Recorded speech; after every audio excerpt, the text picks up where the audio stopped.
Everybody, Microsoft Flight Simulator 2024 has been out for a little bit of time now, and I've kind of been slacking off, to be honest. I haven't spent that much time on this simulator. I mean, if you just take a look at my skill tree right here, in our certifications, we've only obtained our private pilot's license and our commercial pilot's license, but I'm not yet an airline pilot. What is going on? And that brings us into day 9 of the 12 days of rate, where today we're going to be becoming an airline pilot and getting our airline transport pilot license, our ATPL. Now, just checking out the skill tree here, if I want to become an airline pilot, I need to get my multi-engine rating and our instrument rating, which isn't going to be too bad, I hope. Okay, let's do our instrument rating first. Okay, the first thing we need to do is train our climb and descent. So, let's give it our best shot, and hopefully we should be okay. I'm pretty good at flying planes, I think. We're flying over the UK's Shetland Islands, just below a thick layer of clouds. Up until now, you've been able to look outside to judge the aircraft's attitude and location. You're right. What happens when you lose that outside view? I use my systems, my instruments. Yes. Alright, let's get to work. Stay on heading 270, set full power, and climb up to 4,500 feet. 270, need to turn right a little bit and climb a little bit as well. So let's apply some thrust here. Okay, there we go, we're good. Let's climb. 500 feet. Yes, sir. You needed to maintain heading 270. Oh, sorry, mate. Let me turn left a little bit. All right. Heading 270. Okay, I hear you. Okay, we are still heading 270, and we are just about to hit 4,500 feet. So fingers crossed, once we've done that, maybe that will be the end of this mission, and we can, you know, take our test. Okay, I'm heading 270 at 4,500 feet. Can we stop this? Oh my gosh, the wind. Oh wow. Okay, now keep us on this heading and take us down to 4,000 feet. Okay, yes sir. Reduce power so that we can descend without gaining speed. Okay, gonna start leveling off very gently here, and hopefully we'll nail it. Great. Increase power again for cruise and keep us at 4,000 feet. Yes sir. Okay, is this good enough for you? Are you happy with this? I am slightly below 4,000 feet, but only about 100 feet. Is that okay with you? Do you mind? Well done. Oh. But there's room for improvement. Oh. Do you mean there's room for improvement? Mate, I did what you asked me to do, you twat. Okay, our next form of training is going to be turning. I'm going to be 100% honest. I don't think this video we're going to actually get our ATPL. Maybe we'll just get our instrument rating. We'll introduce turning. Throughout this lesson, maintain your current altitude of 4,000 feet. Okay. Our heading is the direction our nose is pointing, measured in degrees. So we're going to turn left heading 180. With a 20-degree bank angle here. So we are currently doing that quite nicely, I think. We are losing a bit of altitude. We want to maintain 4,000 feet here. So we're going to make sure we're keeping that nose up very, very slightly. And we're going to keep going until we hit 180 degrees. Boom. Now make a turn to the right onto a heading of 350. Alright, mate. You didn't maintain 4,000 feet while turning. Huh? Sorry, mate. My bad, bro. My bad. Your altitude, maintain 4,000 feet. Why is this guy so serious, man? He's actually on smoke, bro. This guy's on smoke. Alright, let's turn right, banking 20 degrees till we reach heading 350. That shouldn't be too hard at all. So we're banking right. We're going to keep that nose down because we're currently climbing again. And we're going to maintain between 4,000 and 4,200 feet. I think that's sort of the leeway that we've got there, which is actually very generous of this flight simulator to give us. And we're just going to keep going until we hit 350. Pitch it down just a teeny tiny bit there. Very, very now gentle. Smoothly roll wings level onto a heading of 350. Yes, sir. Yes, sir. Now maintain heading 350 for a bit. Yep.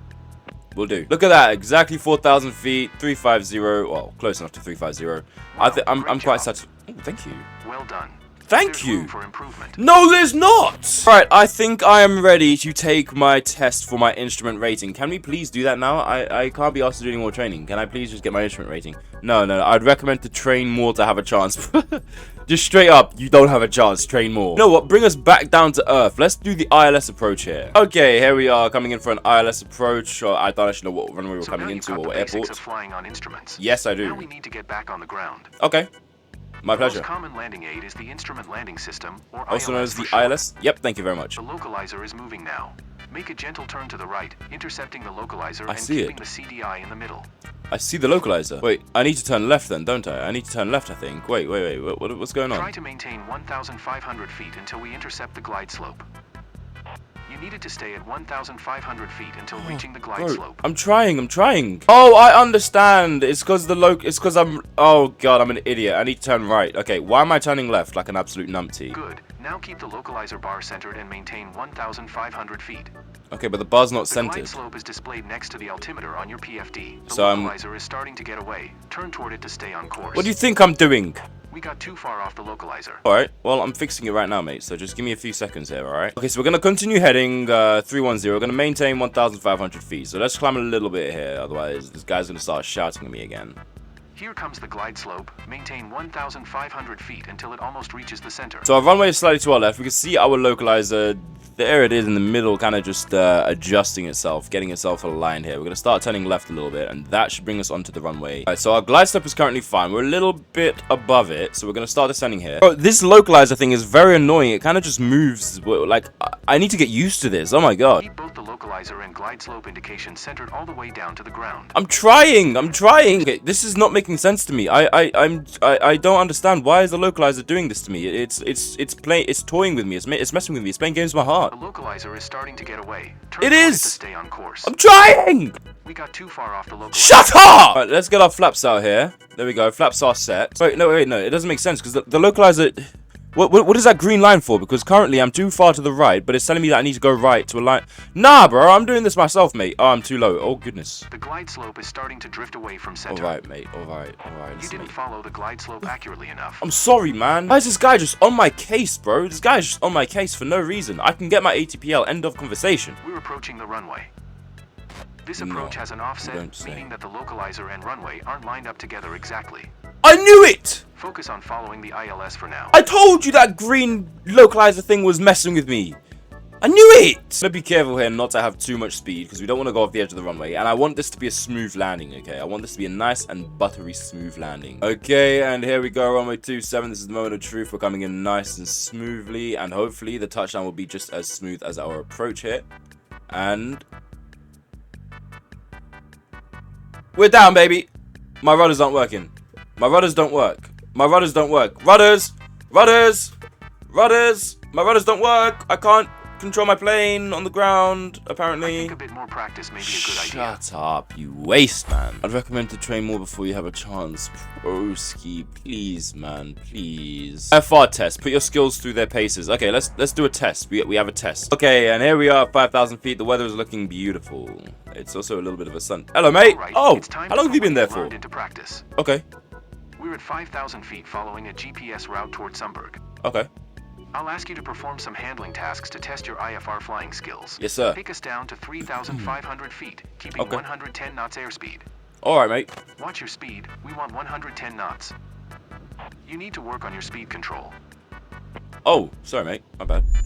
Oh. Fuck you! I swear flying in real life is easier than flying in the simulator. 70 knots. What? No. You want me to get to 3,500? I need to climb. I need speed. Alright? Alright, come on. This is good. Alright, now keep us at 3,500 feet, 70 knots, and turn us to the right onto heading 225. 225. Gotcha, bro. And hold your altitude accurately enough. What do you mean? I'm turning right 225. Okay, now get us back to 110 knots. Why? Why are you playing with me like this, man? Didn't hold your altitude accurately enough. Bro, allow it! I think a bit more practice may be a good idea. No. I don't need more practice. Give me my A. I deserve it. And can I please just take my instrument rating test? I just want to get this done, man. Notice how the nose needs to be a little higher than before to make up for the loss of airspeed. Yes. Use the elevator trim to adjust pitch to the new sped and maintain 70 knots for a bit. I don't have that. As we speed up, notice how you need to trim nose down to avoid climbing. Yes. Oh, this is all stuff I know already. I've been flying airliners since I was born. That's it. Now stabilize at 100 knots. Yep. Okay. Oh, keep us steady on heading 350. 350. Where are we going right now? We're on 330. We're going to turn right very slightly 20 degrees. Alright, mate. You only just told me. Alright? Wow. Great job. Thank you. Next, we'll look at navigating on instruments alone. Let's not do that. Look at that, I got an A. Ladies and gentlemen. Okay, there's only 2 more training things left, so we'll do VR basics, and then we'll do RNAV basics, and then hopefully that should be it. Okay, so we just got done with the VR basics. We're gonna do the RNAV basics, and hopefully we can take our instrument rating exam. I really hope I don't need to actually get credits, otherwise that's just gonna be an absolute failure, but at least I know I'm ready for the test, and this is still a video. For this lesson, we're going to follow a similar trajectory as in the VOR tutorial, flying over Sunberg Airport while maintaining an altitude of 4,000 feet. Looking at our flight plan, we can see that we're supposed to arrive at the waypoint on a heading of 170. The CDI shows us if we are on our selected course. We've deviated on purpose so that you can see how to catch up to your intended trajectory. Just like with VOR, the gap between the bar and the CDI arrow shows us the direction that we need to head towards to catch up to our course. The bar is currently over to the right, so keep flying on this heading and wait for the CDI bar to start moving towards the middle. You were way off on altitude holding. Try to maintain 4,000 feet altitude. Keep us on heading 240 for now. Alright, CDI is center. We just need to reach our GPS waypoint, which I think we're about to hit that in a few moments here. The CDI indications might become erratic or disappear when reaching a GPS waypoint, but this is normal. I think a bit more practice may be a good idea. Just give me my exam. I want to do the exam. Maybe consider taking a bit more training. Dude, I've done everything. I don't want to do more training. I don't want to do more training. What do you mean, bro? What do you mean, bro? But for now, ladies and gentlemen, I know that wasn't us actually getting our ATPL like stated in the beginning of the video, but I did not realize I'd have to do all this and it would take me this long. So that being said, thank you very much for watching. Be sure to like and subscribe. And of course, I'll see you guys tomorrow for day 10 of the 12 days of Raid. Much love.